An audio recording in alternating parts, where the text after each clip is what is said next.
Yeah, I'll always be a metalhead. Nothing can take that away from me. Right. I mean, not jail, not people, not religion, not anything. I'll always be a metalhead, metalhead, metalhead, metalhead, metalhead, leaves you all alive.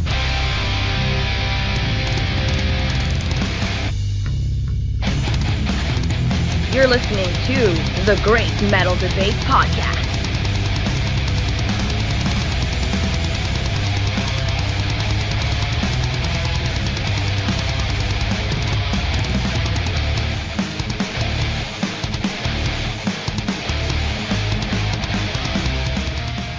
Welcome back to the Great Metal Debate Podcast. Today we're reviewing the new album Ultrapower from Canadian trad metal crew Striker.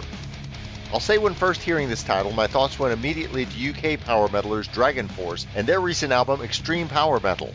To be very clear, Striker are not interested here in creating the ultimate power metal album, at least not in the vein of classic European power metal. Where does this latest venture into the music of Striker take us?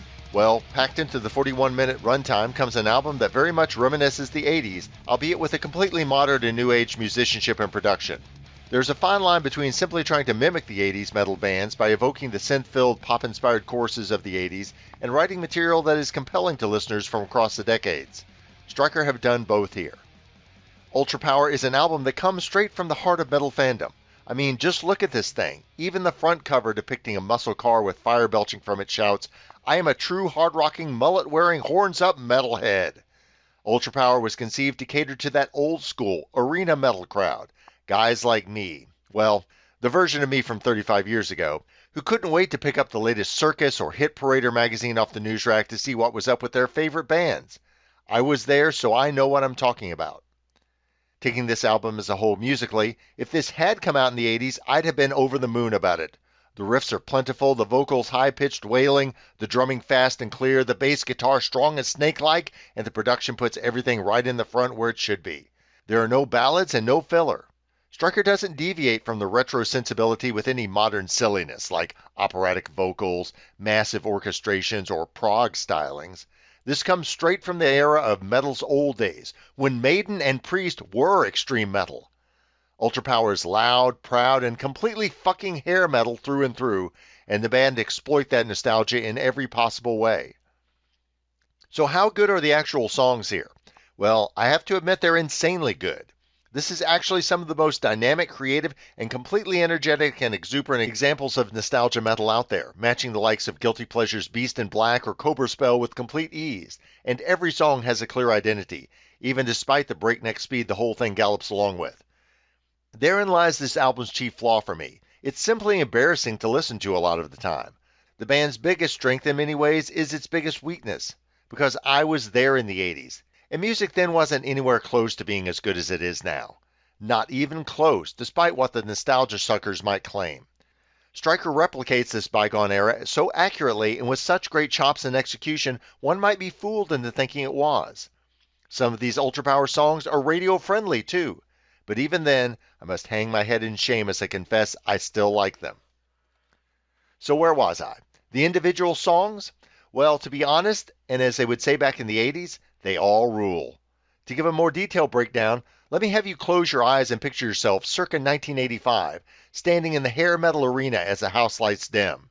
The pyro goes off and Striker hits the stage with the blazing straightforward Circle of Evil, which rips forth with killer Motley Crue-esque leads and riffs and outstanding melody.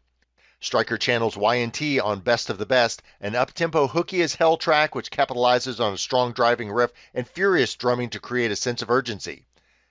Give It All features guest instrumentalist Kenny G. Okay, not really. But, really, Striker? I love wind instruments in my folk metal, but this is a bit much and I have a playlist reputation to uphold. The next track, Blood Magic, is a high-octane blazer with so many different things going on at once that your head will spin. Sucks to Suck is a party rocker with some killer vocal melodies and heavy guitars that sear and chill with a furious intimacy. Ready for Anything has great trilling guitar work and a catchy chorus that rivals anything Rat or Dokken put out back in the day.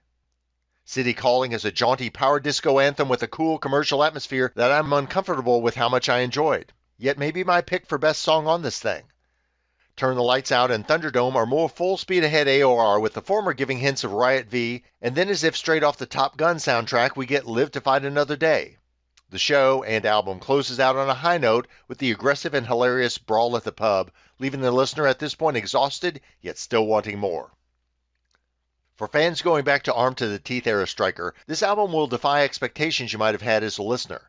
The band moves at a forceful rate throughout Ultrapower, pulsating with energy as a unit and just ripping forth walls of sound and having a damn good time while doing so.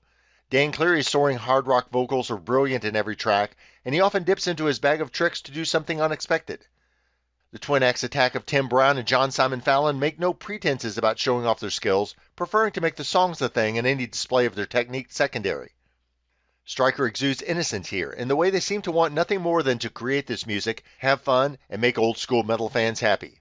Ultrapower is very musically honest in this way, and ridiculously fun and head-bangable. Well, I'm not sure you can see the mosh pit going for some of these, but it's an all-out smashing good time. Overall, I'd say I really enjoyed Ultrapower, but I do say that with a huge damn asterisk and sense of discomfort. For those like me who can be lactose intolerant of 80s metal cheese, this album can be a difficult one to digest. I mean, we've come a long way since the 80s, with so many new metal subgenres and bands doing things that put that bygone era to shame. But I get there are many who will find Ultrapower to be written exactly to their musical tastes, whether they be gray hairs who recall the actual 80s, or younger metal fans who just love the aesthetic. My own suggestion, sample this album in moderation to see whether it works for you, but proceed carefully if you feel any bloating. Ultrapower is released on February 2nd from Record Breaking Records. You can pre-order the album and support the band via Kickstarter.com.